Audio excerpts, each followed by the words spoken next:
Hello, Don here, and welcome to another top 5 manga video. This time it will involve only the manga that I'm currently reading, but are also not yet finished as of this recording. I won't be including Fairy Tail with this one either, like my other one, because even with the sequel manga, the main story is technically finished. I know this kind of contradicts my other top 5 manga video, but that's just how my brain thinks of it. It's a weird in-between of it's finished, but it's also not yet finished at the same time. It's kind of complicated in my brain with that. But without further ado, let us get started.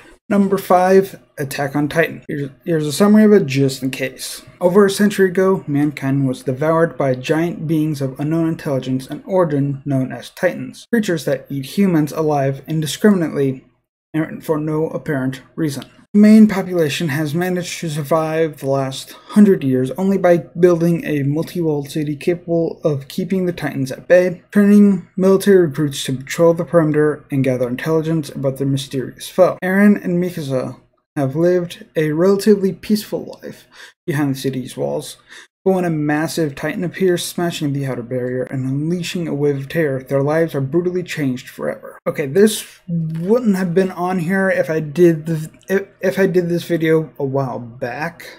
It wouldn't be on this current list because at the time I was slowly losing interest of it, mainly because it was like monthly updates, and whenever a new chapter came out, it's kind of like when it's trying to do show something new.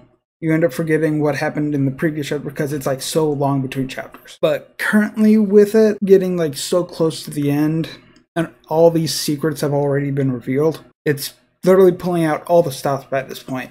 It just kept getting even darker and it's giving me those Game of Thrones vibes. Like when I first read it, aka no one is safe anymore at this point. I also feel that it'll end with an unhappy ending with the way it is going. By that I mean not a single character will end up being happy, which is kind of what I would prefer with this kind of story. If it ended up very happy, it just wouldn't make sense with this kind of story. So that was my number 5. Number 4, Black Clover. And here's a summary, just in case some people don't know. Asta is a young boy who dreams of becoming the greatest mage in the kingdom. Only one problem, he can't use any magic. Luckily for Asta, he receives the incredibly rare 5-leaf clover grimoire. Did I say that real weird?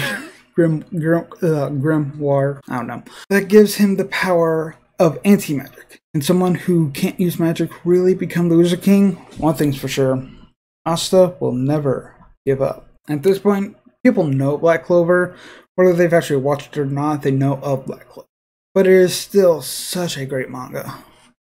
And the story, it just keeps getting better and better and better. Also, the current episodes of the anime, they're not technically filler because they take place during a time that was, skipped over in the manga, aka it was a 6-month-long training time skip. And also, the author is overlooking all these episodes at the same time. So they're not technically filler, but they're not, because they're considered, what's it called, anime canon, I think, where it's still a part of the main story, but it's never shown in the manga.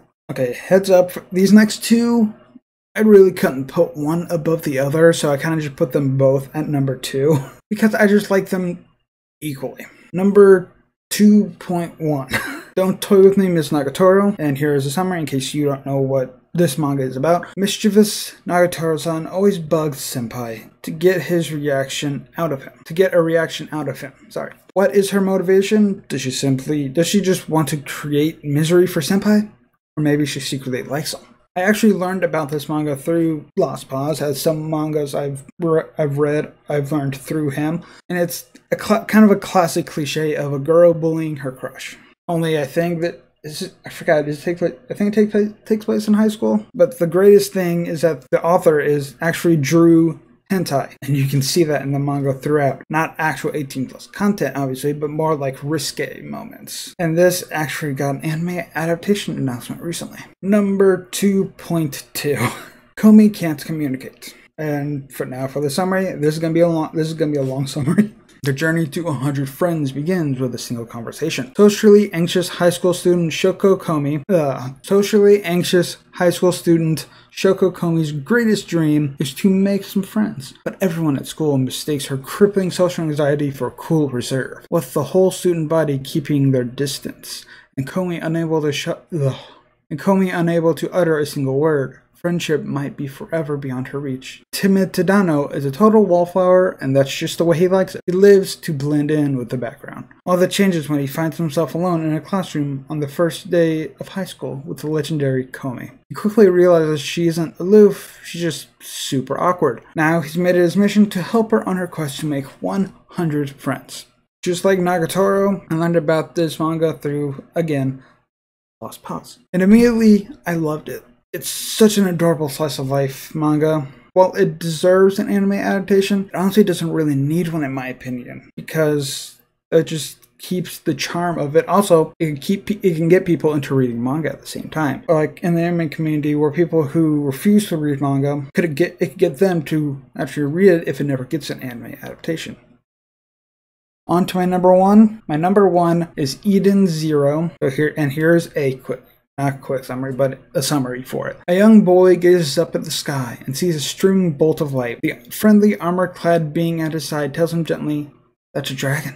The fact that he's joking isn't important. What's important is the look of wonder on the boy's face and the galaxy-spanning adventure that's about to take place. I can't help but admit that I'm a huge fan of Hiro Mishima. Fairy Tail is a big part of my life, so of course I was gonna read his newer manga whenever it came out. And just like Nagatoro, this also got an anime adaptation recently, or an anime adaptation announcement recently, I should say. And I just love the manga way too much. I just love Eden Zero way too much. There's not much for me to talk about. I can't help but think of it as my favorite right now. Anyway, those are my top 5 manga that I'm currently reading.